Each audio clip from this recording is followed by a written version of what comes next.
네, 안녕하십니까. 부동산으로 부자되기 TV 카페 고객님께서 임동성입니다. 오늘은 2019년 7월 24일 수요일이고요. 한국경제신문입니다. 하반기 청약 최대 관심 지역 5억 원 안팎 시세 차이, 이게 뭐 제목으로 잡았습니다. 진짜 큰 제목은 중강남 과천 북일의 반값 아파트 분양 시작이고요. 연내 4,700가구 나온다, 이렇게 제목이 잡혀져 있네요. 푸르지오 평당 2,600만 원 이달 스타트, 북일의 호반 내달 2기 단지 5밀린 중도 연내 분양, 이렇게 잡혀져 있습니다. 반값된 과천 분양가 소제목이고요. 시공사가 제출한 분양가가 평당 2,600만 원이지만 수백만 원 가량 낮아질 가능성이 높다고 전문가들은 예상했습니다.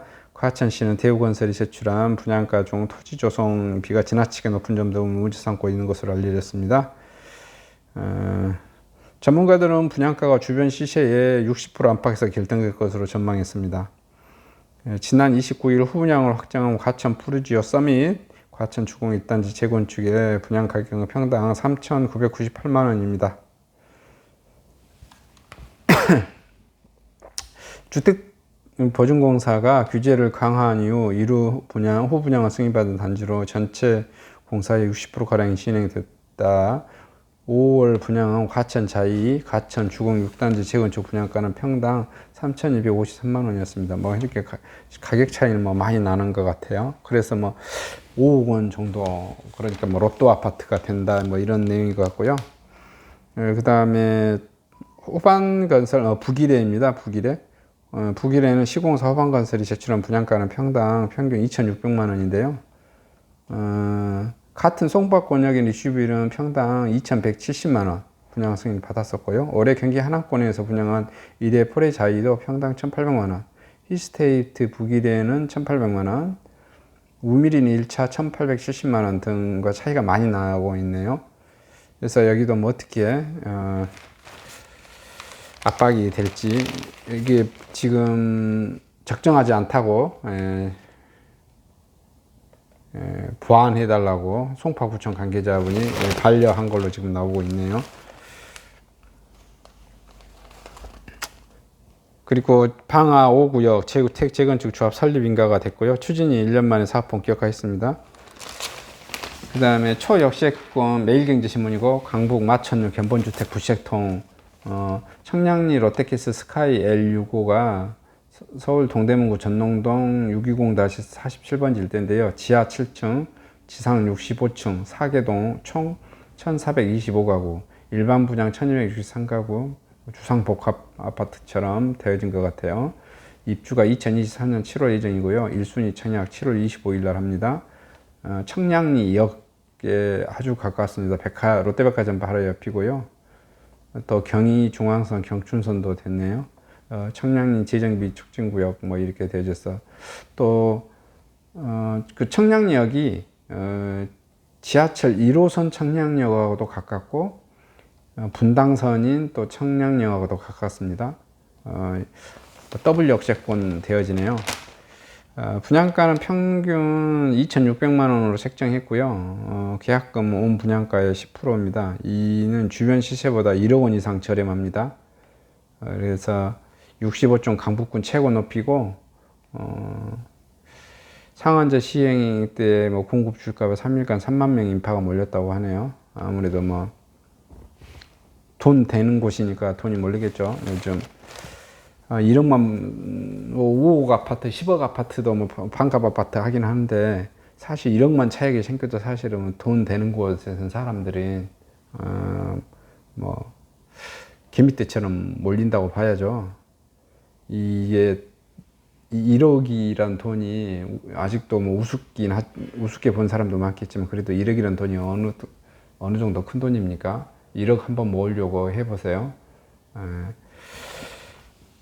일반 월급쟁이 300만 원이나 500만 원 받은 사람이 한 푼도 안 쓰고 그걸 1억 모으려고 하면 어마어마한 세월이 걸린데, 아파트 하나 받고 1억 차익 남겨 먹으면 엄청난 거죠. 그래서 많이 몰리는 것 같아요.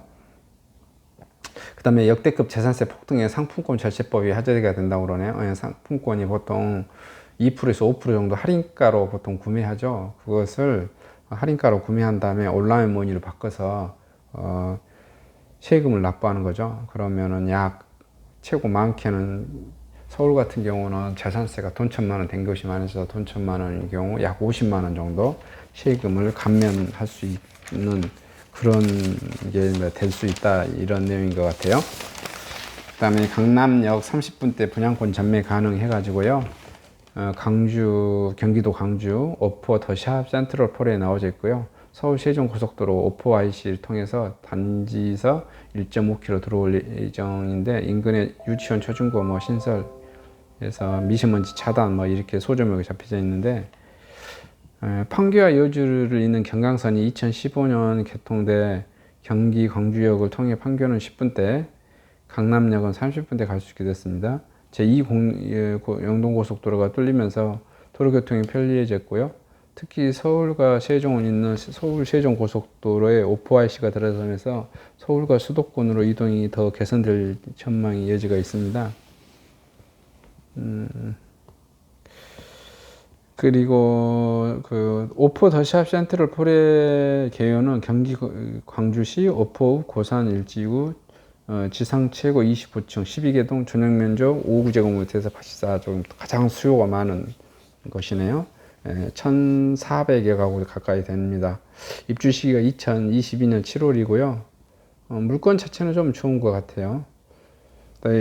이달 초에 수소 강주를 잇는 복선화 전철 사업의 기획재정부 예비 타당성 조사를 통과해서 향후 경기 광주에서 수서역까지 12분면 이동할 수 있다고 그러네요. 그러니까 이 지하철은 한 뭐 10년 이렇게 이상 잡아야 됩니다. 근데 지하철은 좀 그렇고, 하여튼 뭐 승용차로 이제 결국은 뭐 그런 거잖아요. 승용차로 한 30분 이내 그런 데로 거리 괜찮습니다. 보통 강남에서 성남, 그 다음에 하남, 수원으로 해서 수원도 봐보면 여기 그 뭐라 그럴까요? 이게 아주대 옆부 수원에 있는 삼성공장 그 이쪽으로는 강남하고 좀 가깝죠. 그 다음에 경기도 광주가 좀 가깝고, 하남이 좀 가깝고, 그래서 가까운 도시는 뭐 괜찮은 것 같아요. 돈이 없으신 분들은 요렇게 그 중강남까지는 많이 들어도 어쨌든 하여튼 강남으로 출근하는 시간대가 가까운, 출근 거리가 가까운 것은 괜찮은 것 같아요. 그리고 바로 단지 안에 바로 앞에 유치원과 초등학교, 고등학교가 신설될 예정이고요. 분당 서울대병원, 현대백화점, 이마트와 판교동 등 분당 생활편의시설과 학원과 교육 인프라 등을 이용할 수 있습니다. 단지 주변에 뭐 문영산과 경안천 산책이 가능해서 숲세권으로 아주 좋은 현상이 되고요. 그 다음에 정부 규제로 공급제로 서울 아파트 인기가 더 좋아질 것. 부동산 트렌드 CEO 뭐 고수에게 듣는다 해서 필명 빠송 김학렬 소장님 관련 뭐 나왔네요. 정부 규제가 강해질수록 주택 공급이 줄어들고 서울 신축 아파트 쏠림 현상이 심해집니다. 입주 10년 미만 C아파트를 무조건 강력 추천합니다. 서울에서 10년 미만 아파트 그냥 여러 가지 고민하지 말고 실거주 하실 분들은 다 살아있는 거죠.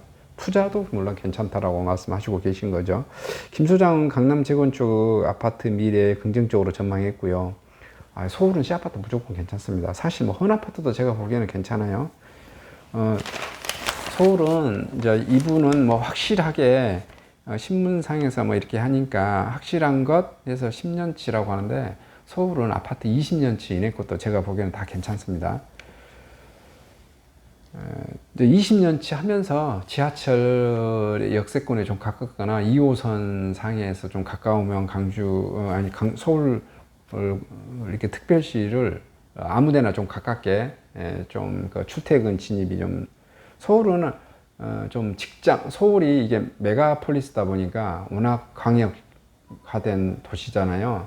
우리가 말하면 지방광역시는 사실 조그만해요. 차 끌고 좀 돌면 30-40분이면 다 도달해서 크게 교통이 막히지만 않으면 해결될 문제거든요. 근데 서울 같은 경우는 워낙 광역화된 도시고 메가폴리스가 보니까 차를 끌고 하는 경우 출퇴근이 너무 어렵습니다. 그래서 항상 지하철 문화가 이루어진 거고, 그 지하철에 여기 가까운 곳이 좋고, 특히 이제 2호선 선상에 있으면 더 좋은 것 같아요. 그러면서 아파트는 여기 뭐 김학렬 소장님께서는 10년 이내 뭐 확실한 물건만 소개해 드렸는데, 돈이 없으면 부족하시면 20년 이내도 괜찮다, 뭐 저는 그렇게 생각합니다.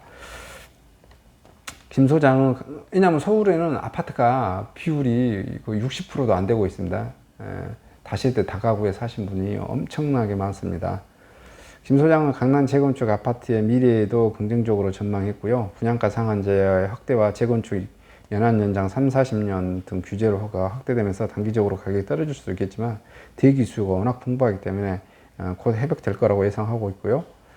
분양가 상한제 때문에 분양가격이 늦어지더라도 강남 재건 아파트의 교육, 입지, 환경, 본질적인 것이 변하지가 않고 있고, 오히려 기존 집을 팔고 강남 아파트로 갈아타는 사람들에게 가격 조정의 기회가 될 거라고 보여지고 있고요. 특히 집값 상승을 바라보며 소외감을 느낀 무주택자들일수록 조급한 마음으로 아무 아파트나 사는 것은 경계해야 된다고. 예를 들어서 입주한 지 20년 이상 지난 소규모 아파트, 이런 것은 좀 사지 말아라. 특히 이제 20년 이상 됐는데도 재건축이나 리모델링 같은, 리모델링은 저는 좀 별로고요. 재건축에 대한 이슈가 있을 때, 재개발 재건축이 있을 때는 막 또 괜찮다고 봅니다. 리모델링은 굉장히 저는 좀 부정적으로 보거든요. 부정적으로. 왜냐하면은 이 리모델링은 자기 집, 자기 아파트 자기가 만드는 것 중에 그 다음에 세대수도 극히 미미하게 늘어나니까 좀 그렇다고 보여집니다. 그 다음에 내 주택 대출 2%대 고정금리 갈아타기 쉬워진다. 주택하고 관련된 것 같고요. 주요 시중은행에서 유형별 주택담보대출 금리가 KB국민은행이 고정금리가 2.33에서 3.83이고요. 그 다음에 신한은행은 2.69에서 3.7%, 우리은행은 2.54%에서 3.5%, KB하나은행인 2.67%, 2.679 이자가 3.779까지, 농협은 2.47에서 3.88까지 이자율이 되어지고요 있고요. 뭐 또 신잔해 기준 코픽스가 있고 신규 구매 기준 코픽스라는 게 있네요. 둘 다 변동금리인데, 신잔해 기준 코픽스 기준으로 하면 KB은행이 3.05에서 4.55, 변동은 좀 올라가네요. 신한은 3.08에서 4.34, 우리은행은 3.08에서 4.08, KB 하나은행은 2.45에서 3.55, NH농협은행은 2.66에서 4.17. 그다음에 신규 구매 기준 코피스 기준으로 변동금리는 KB 국민은행은 3%에서 4.5%, 신한은행은 3.23%에서 4.48%, 우리은행은 3.19%에서 4.18%, KB 하나은행은 2.75%에서 3.85%, NH농협은행은 2.76%에서 4.27%. 매달 주택담보대출 새 상품 출시가 될 거고요. LTV, DTI 상관없이 전액 가능하고요. 변동금리가 더 높아진 현 추세 반영해서 금리 하락기 중도 상환 수수자 변동 고정금리 선택할 기회가 있다. 뭐 이렇게 되어지네요. 대출 한도 유지하며 2%대 초반 고정금리로 갈아탈 수 있다. 뭐 이렇게 이자가 계속 뭐 떨어지니까. 근데 여기 이자는 뭐 이제 장기 계약하실 분들은 뭐 이거 변동금리를 해줘도 상관없는 것 같고요. 제가 보기에 이자는 계속 좀 더 전반적으로 하락하는 것 같고. 이상 소식을 마치도록 하겠습니다. 저는 나주혁신도시에서 네이버 카페 빛가람 혁신도시 카페를 운영하는 카페 직이고요. 유튜버의 부동산 물건 광고, 부동산 신문지 주구적 행간의 의미, 저희가 부동산을 직접 분석해서 발표를 해드리기도 하고요.